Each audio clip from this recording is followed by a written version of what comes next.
um ano atrás, no dia 16 de fevereiro de 2024, por volta de 1h da tarde, 1h30 por aí, chegando depois de levar o Samuel na escola. Já falei isso algumas vezes, eu creio que todos já sabem de como aconteceu, né? Foi o dia que eu tive, né, algo que marcou ali a minha vida, que foi esse AVC. E a igreja acompanhou todo esse processo. Hoje se completa um ano. Até eu pensei em colocar algumas fotos, né, de todo o processo ali, para os irmãos verem até mesmo a gravidade, alguns, né, a ressonância do cérebro, para ver o tamanho que ficou, né, o coágulo, algo assim assustador.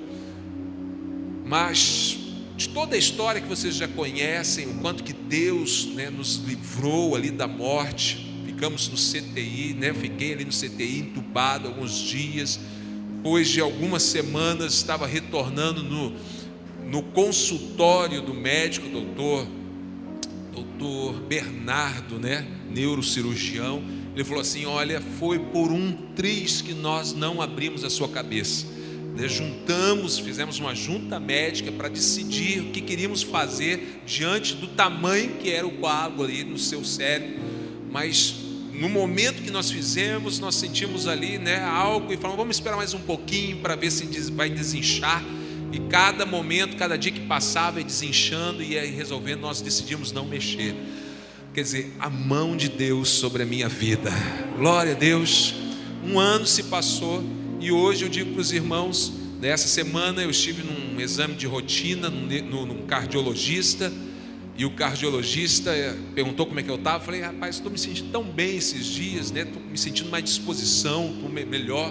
Ele falou: mas você mudou alguma coisa? Eu falei: deixei, que até dezembro eu tomava um remédio, que era um remédio anticonvulsionante, que é um remédio muito forte. Foi preciso um processo todo até para desmamar, que eles chamam, né? Foi reduzindo aos poucos para não ter perigo nenhum. Até me alertou para evitar de subir escada, de dirigir, tomar esse cuidado durante o processo de parar de tomar esse remédio. Mas dezembro, fechando o ano, coloquei esse propósito diante de Deus de começar este ano sem este remédio. E para a honra e glória de Deus, já estamos aí quase fechando fevereiro, já estamos quase 2 meses sem tomar esse remédio, né? Deus nos livrou e completou esta obra para a glória dele, amém? E ele falou assim: você tomava esse remédio? Eu falei: tomava. Então você estava andando até então com o freio de mão puxado.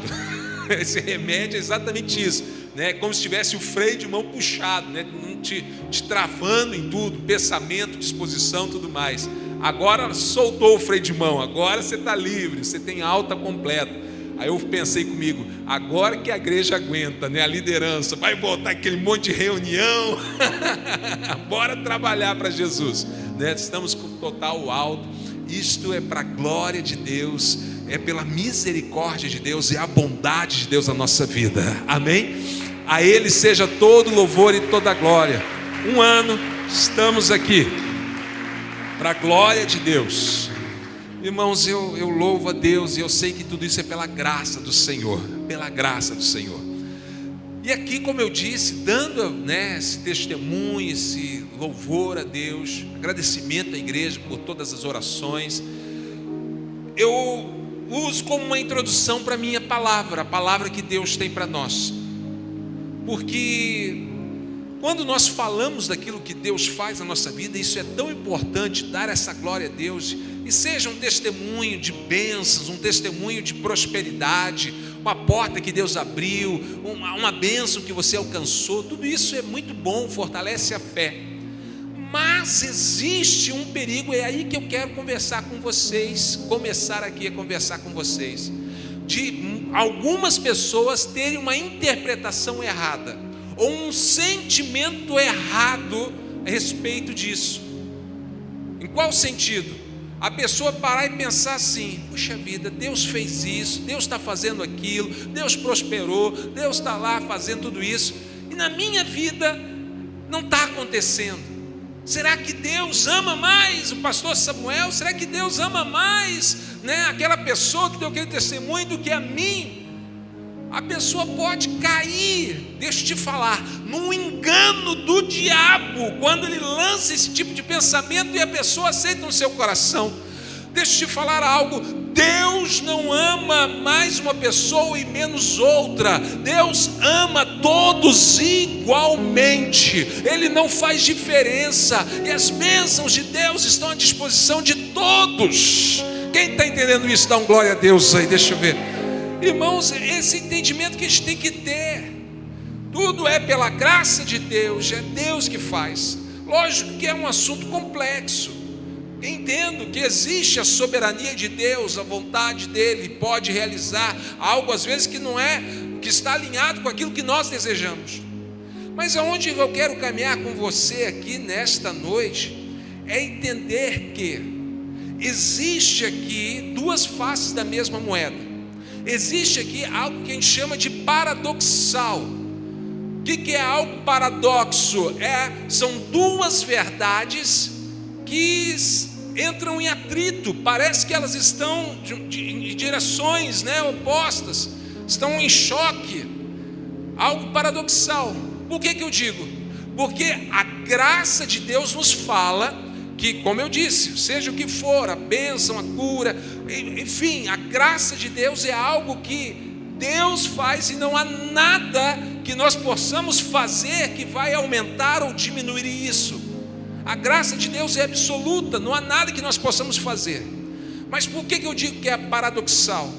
Porque da mesma forma que a graça ela é absoluta nesse sentido, de que é Ele que faz, não depende de nós, mas não anula, aqui que entra uma outra verdade, responsabilidades que cabem a nós.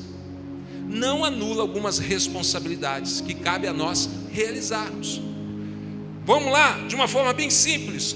Vamos lá, vamos só lembrar de um texto, João 3,16. Fala para mim. Porque Deus amou o mundo de tal maneira que...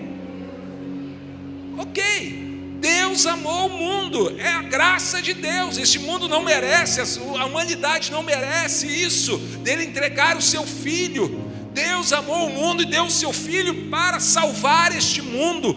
O sangue de Jesus é poderoso e suficiente para salvar toda a humanidade.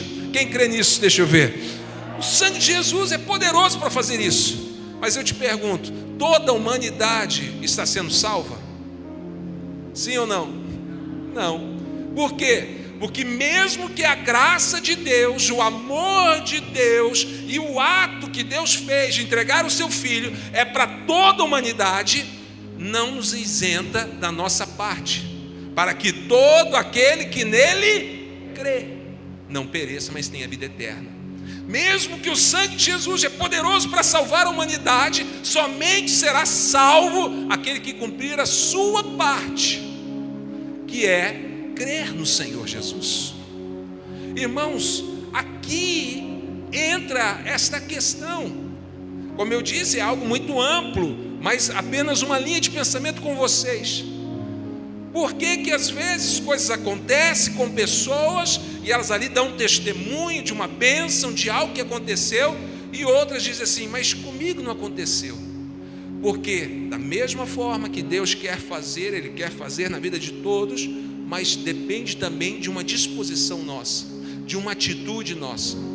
E às vezes por pessoas não terem essa atitude, essa disposição, aquela bênção que Deus estava preparada não chega até aquela pessoa. Vamos lá, olha só um outro texto, Salmo 23, verso 6. Também é conhecido: a bondade e a misericórdia do Senhor me seguirão todos os dias. Olha só, a bondade e a misericórdia. O que a gente está falando da misericórdia de Deus. E Ele diz que a misericórdia vai te seguir. Fala assim comigo, levanta sua mão direita e fala assim: a bondade, e a mão esquerda, misericórdia. Então vai de novo, mão direita, mão esquerda, a misericórdia. Elas vão, sabe o que? Te seguir. aonde você for, a bondade e a misericórdia estarão vindo atrás de você, estarão te seguindo, estarão te acompanhando. Amém? A bondade e a misericórdia vai te acompanhar, mas preste atenção no detalhe: te seguirão. Ou seja, você não está parado, você está num movimento, você está com uma disposição, você está fazendo algo. A bênção de Deus vem sobre aqueles que estão fazendo algo, ela te alcança. Porque, irmãos, aqui cai no perigo, às vezes, da pessoa ficar só de um lado da ideia da graça e se acomodar. Já houve um caso aqui na igreja, de um casal que veio aconselhar, comigo, com a Sara, ela lembra disso, e a mulher falou assim: pastor, não estão mais aqui com a gente já há muitos anos atrás, pastor, eu não aguento mais o meu marido, pastor, porque o meu marido, ele não toma uma posição, ele não procura emprego, ele não trabalha, ele não faz nada, ele fica o dia inteiro em casa e eu não estou aguentando mais isso. E eu virei para o rapaz e falei: rapaz, o que está acontecendo? O que você está fazendo? Pastor, eu tenho uma promessa de Deus, então estou só orando, Deus vai fazer um milagre. Eu falei: peraí, tudo bem, você está fazendo muito bem, orar é importante, mas a oração tem que ser acompanhada com ação, você tem que fazer a sua parte. Quando a pessoa não entende isso, que a graça de Deus não anula a minha responsabilidade, a pessoa pode cair nesse perigo de não querer fazer nada, cair numa zona de conforto e falar: estou aqui esperando em Deus, uma hora vai acontecer. Irmãos, nós queremos viver o extraordinário de Deus. Quem quer viver o extraordinário de Deus aqui? Deixa eu ver. Então, irmãos, sim, precisamos da graça do Senhor, mas precisamos fazer a nossa parte, aquilo que cabe a nós. Irmãos, é simples assim, temos que fazer a nossa parte. Precisamos entender que a graça de Deus não anula a responsabilidade que cabe a nós. Não anula aquilo que eu preciso fazer. Então, irmãos, como uma introdução, eu quero te mostrar um pouco sobre isso. Viver o extraordinário de Deus, nos posicionar para recebermos das bênçãos de Deus. Vai lá comigo, vamos abrir a palavra de Deus. Eclesiastes capítulo 9. Eu vou ler aqui, eu creio que já está aí no computador, na nova linguagem de hoje, porque vai ficar mais fácil de entender o que eu vou colocar. Eclesiastes 9:10.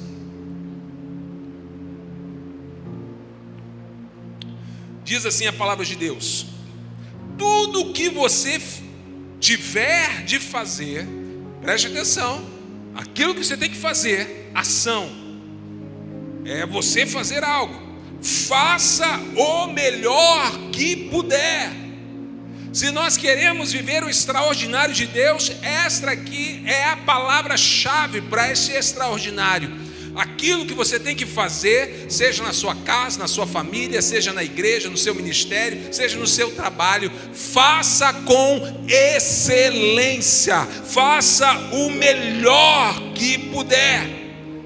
Deus quer te abençoar de uma forma extraordinária, mas Ele está procurando pessoas que estejam com esta postura, fazendo o que tem que fazer com excelência. Amém? Pois no mundo dos mortos não se faz nada, e ali não existe pensamento, nem conhecimento, nem sabedoria, e é para lá que você vai. É verdade, todos nós estamos indo para lá. Eu descobri mais outra coisa. Olha que tremendo isso, que neste mundo nem sempre são os corredores mais velozes que ganham a corrida, e nem sempre são os soldados mais valentes que ganham as batalhas. Notei ainda que as pessoas mais sábias nem sempre têm o que comer, e que as mais inteligentes nem sempre ficam as mais ricas. Notei também que as pessoas mais capazes nem sempre alcançam as maiores posições, as mais altas posições. Tudo depende da sorte e da ocasião. Irmãos, essa palavra é tremenda, e aqui eu quero extrair princípios para você aproveitar as oportunidades de Deus. Aqui, irmão, o que ele está dizendo? Está dizendo que tudo depende da ocasião, depende da sorte, depende da ocasião, depende de você estar entendendo e discernindo as oportunidades que Deus vai abrindo, portas que Deus vai abrindo, as oportunidades que vão surgindo na sua vida. E você precisa, então, essa oportunidade, você precisa estar no lugar certo, na hora certa, com a postura certa e com a bênção de Deus. Aí as coisas vão fluir. E este alinhamento de coisas é Deus que faz. É Deus que faz. Então, que nós possamos colocar isso em prática em nome de Jesus. Primeira coisa que ele diz: excelência. Tudo que você for fazer, faça o melhor. Como é que você tem que fazer, igreja? O melhor, com excelência. Tudo que você for fazer, faça com excelência. Segundo, nós precisamos entender que há o lugar certo, um tempo oportuno e uma atitude correta. Fala de oportunidades. Oportunidades chegam a todos. As oportunidades chegam. A questão é se você enxerga ela e se você sabe até mesmo escolher as oportunidades, acertar, ter esse discernimento. Porque não é somente aproveitar as oportunidades, saber a oportunidade que é sua. Porque existem oportunidades que surgem que não são suas, e que você precisa ter o discernimento e não aceitar essas oportunidades, recusá-las, para que você mantenha focado naquilo que é seu. Por exemplo, lá em Provérbios, capítulo 14, no verso 12, diz assim: há caminhos que parecem certos, mas podem acabar levando para a morte. O que ele está dizendo? Existem oportunidades que parecem ser ótimas, mas que pode matar todos os teus sonhos, o propósito maior de Deus na sua vida. Então, irmãos, precisamos ter discernimento. Aquilo que ele fala ali sobre questão de sorte, de ocasião, está falando de você ter esse discernimento, de entender o momento. E é isso que Deus quer te dar, para que você viva o extraordinário. Vou te dar um exemplo bem simples e que vale aqui para muitas pessoas, principalmente aí para os jovens, né, que estão aí à procura, né, daquele esposo ou da esposa. Sabe, irmãos, uns tempos atrás eu falei isso com um jovem aqui da igreja. Falei assim: olha, não é porque aquela moça ou as moças estão ali, né, querendo namorar contigo, que você tem que namorar todas. Ou a mesma coisa, moça, não é porque às vezes aparece um monte de rapaz ali dando em cima que você vai sair namorando com todos. Por quê? Porque pode aparecer ter uma oportunidade, mas aquela oportunidade que você está aceitando pode estar atrapalhando a principal. Enquanto você está aqui namorando com uma pessoa que não é a certa, que você sabe, vai estar ali só para não ficar sozinho, o que acontece? Às vezes a pessoa preparada por Deus, a pessoa que é o melhor para você, ela vê a tua postura e diz assim: ah, com esse aí eu não vou namorar nunca. E você perdeu a oportunidade que era a principal, que era o propósito de Deus, porque você aceitou outras oportunidades. Assim é na vida em todas as áreas. As oportunidades chegam, mas você precisa ter o discernimento, porque existem caminhos que talvez vão prejudicar no seu propósito maior. Você não pode simplesmente aceitando todas as coisas. Você precisa ter esse discernimento, precisa entender isso, precisa ter essa direção de Deus, das oportunidades. Eu já preguei alguns domingos atrás aqui sobre oportunidade. Eu falei sobre Maria ungindo Jesus. E Jesus disse assim, quando Judas pegou e julgou e questionou, repreendeu, dizendo que não deveria, Jesus disse assim: deixar ela fazer, porque o que ela está fazendo mais para frente não terá mais tempo. Ela entendeu a oportunidade, ela está antecipando a unção, que depois que eu morrer não terá tempo de realizar esse embalsamento, esta unção. Ela antecipou. Se ela não fizesse agora, não teria mais tempo para fazer. Sabe, irmãos, é a ocasião, a oportunidade, você ter esse discernimento, saber a hora certa, a forma certa de agir. entender as oportunidades que Deus abre. Deixa eu completar isso, dizendo que isso é algo também que você busca em Deus com discernimento, mas é algo também que você pode aprender. De que forma? As oportunidades, quando chegarem para você, você precisa passar por alguns filtros. Quais os filtros? Primeiro, essa oportunidade viola os mandamentos de Deus? Essa oportunidade vai me fazer ir contra um princípio da palavra? Se for assim, que ela viola os princípios de Deus, cai fora, que não é sua. Pastor, que oportunidade que surgiu de trabalho, mas eu vou ter que fazer algumas coisas que eu sei que não é muito certo, vou ter que mentir, vou ter que inventar umas coisas. Sai fora. Se vai contra os princípios da palavra, não é para você.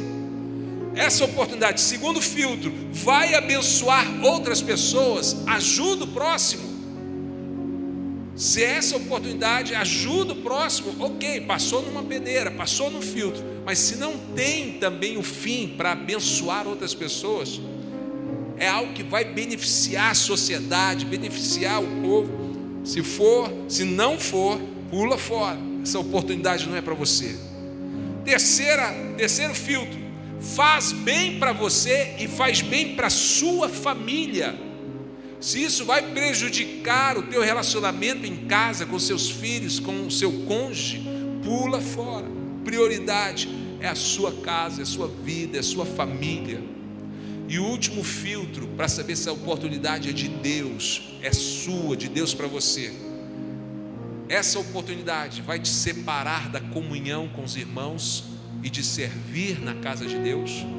Pastor, que oportunidade fantástica que eu tenho de trabalho, mas eu não vou ter tempo mais de vir na igreja, eu não vou ter tempo mais de estar servindo na casa de Deus, eu vou ter que ficar ali integralmente trabalhando e não vou ter tempo mais para nada. Então não é para você.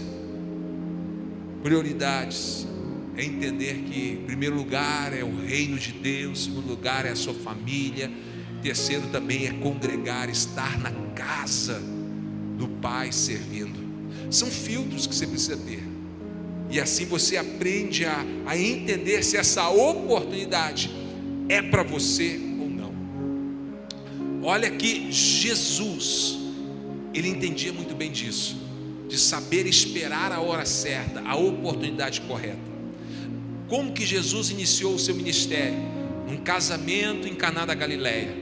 Chegou um momento que faltou vinho naquela festa. Chegou Maria, mãe de Jesus, e falou: Jesus, o vinho acabou. Jesus respondeu assim: não chegou ainda a minha hora. Olha que interessante. Jesus sabia que havia a hora certa, o lugar certo, a postura certa para iniciar o seu ministério. Olha como é importante você ter esse discernimento, estar aberto para isso.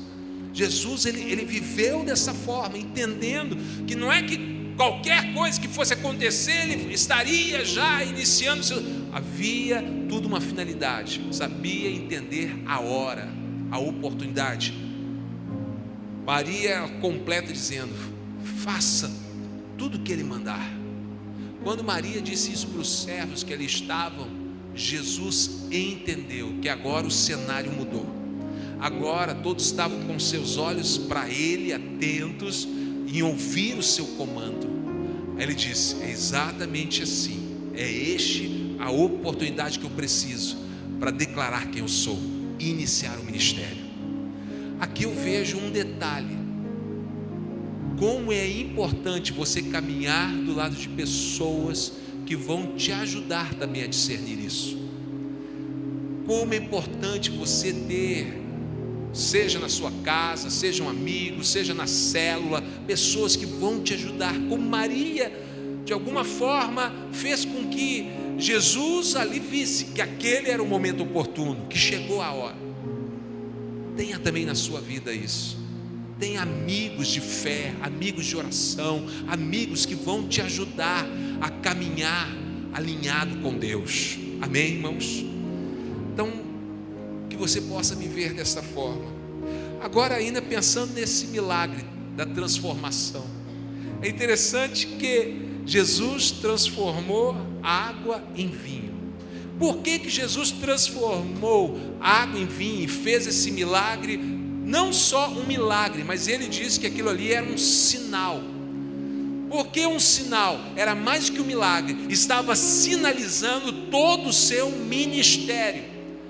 Mas por que água em vinho? Porque ele estava dizendo para todas as pessoas e para nós ainda hoje, que a principal finalidade de tudo que ele fez, da morte dele na cruz do Calvário, da palavra de Deus, tem uma finalidade, que é transformação. Ele veio para transformar. Nós que estávamos longe de Deus, estávamos num lamaçal do pecado, longe, separados de Deus, Ele transformou a nossa vida, e hoje nós temos livre acesso à presença dEle. Glória a Deus, é transformar. E aqui, irmãos, eu vejo tanta coisa linda, transformação. João 16:20 diz que a vossa tristeza se transformará em alegria.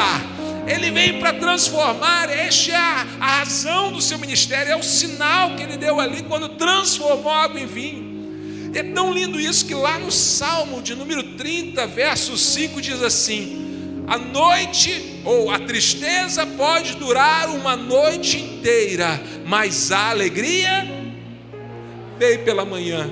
Olha aí a transformação. Mas olha o detalhe: a noite, a tristeza fala sobre a noite. O que é a noite? Não há luz, não está sendo iluminado. Mas quando a luz entra, quando o dia amanhece, quando a luz, quando a revelação, entra também a alegria.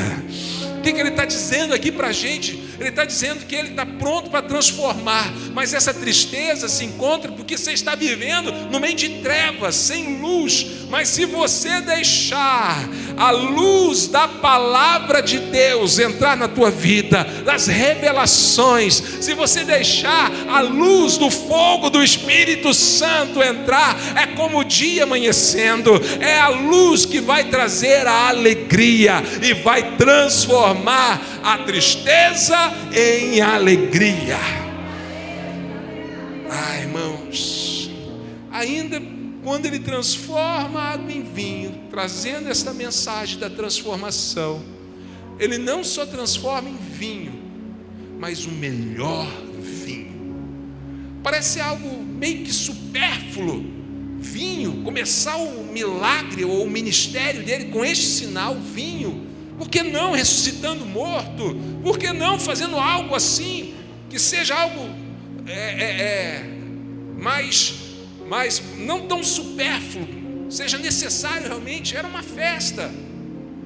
Aqui eu vejo duas coisas. Primeiro, o melhor vinho. Por que melhor? Talvez a gente perguntasse para Deus: por que quando o Senhor transformou aquela água em vinho, aquele povo já estava até meio bêbado, ainda fez o melhor vinho? Por que, Senhor? Sabe qual seria a resposta? Seria simples assim a resposta dele, imagino eu: porque eu não sei fazer nada que não seja desta forma. Tudo que eu faço sempre será o melhor. Tudo que eu faço, tudo que Deus faz, é a primeira parte aqui do nosso estudo, é quando ele fala: faça com excelência. Tudo que ele faz é o melhor. O que Deus está fazendo na tua vida, creia, porque é o melhor de Deus, é o melhor. Deus está fazendo o melhor. Ele só sabe fazer desse jeito, Ele não sabe fazer de outra forma. E por que vinho, algo tão supérfluo? Talvez ele responderia dizendo assim: se eu cuido desses pequenos detalhes que você acha que é tão bobo, supérfluo, eu não vou cuidar daquilo que é realmente importante para você. Eu vou cuidar da sua vida em todos os sentidos, em todas as áreas. Ele vai cuidar. Queremos viver o extraordinário de Deus? Para viver o extraordinário, você precisa desses princípios. Entender que a graça de Deus também é acompanhada por uma postura nossa. fazer tudo com excelência. A diferença do extraordinário, do ordinário para o extraordinário, está simplesmente na palavrinha extra. Excelência, fazer além do que todo mundo está fazendo. Isso vai atrair a bênção de Deus. Isso vai atrair a bênção de Deus. Sabe, irmãos, estarmos atentos, discernindo as oportunidades, lugar certo, na hora certa, postura certa, mas por último, colocando tudo nas mãos de Deus. Eu quero encerrar te falando aqui o último versículo, Provérbios 16, verso 1 em diante. As pessoas podem fazer seus planos, porém é o Senhor quem dá a última palavra. Você pode pensar que tudo o que faz é certo, mas o Senhor julga as suas intenções. Ele olha lá para o seu coração. O coração tem que estar também da forma correta. Faça a Deus, ou peça a Deus que abençoe os seus planos, e eles darão certos. Coloque tudo a essa oportunidade, situações, coisas que talvez estão te atrapalhando, ou coisas que você deseja alcançar, não sei, coloque nas mãos de Deus. Sabe, irmãos, eu fico vendo o nosso testemunho aqui da igreja. Quando no meio do ano passado, sempre passava ali para aquele espaço e olhava e falava: meu Deus, a igreja está tão bonita, os espaços estão tão lindos, mas que esse espaço ali no fundo é tão feio, tão desajeitado. A gente precisava arrumar aqui com um propósito, fazer um espaço agradável, um espaço que vai servir para orarmos juntos, discipulado, enfim. Só que aquilo que estava no meu coração era algo tão difícil, inalcançável, né? Quando eu fiz um projeto com a arquiteta e ela me deu ali mais ou menos, eu fiz um orçamento daquilo, como eu disse para vocês, em torno de 100 mil reais, meu Deus, onde é que a gente vai arrumar 100 mil? Mas uma coisa eu entendo: quando você coloca o teu projeto nas mãos de Deus, e é o tempo certo, a hora certa, você está na ocasião certa. Aprenda algo: o cérebro, ele vai procurar caminhos para que aquilo que você está profetizando seja realizado. Com a bênção de Deus, o próprio cérebro, você vai começar a pensar e Deus vai estar te mostrando estratégias, conexões, caminhos para que aquilo que você está falando se torne realidade. Por isso você precisa declarar constantemente.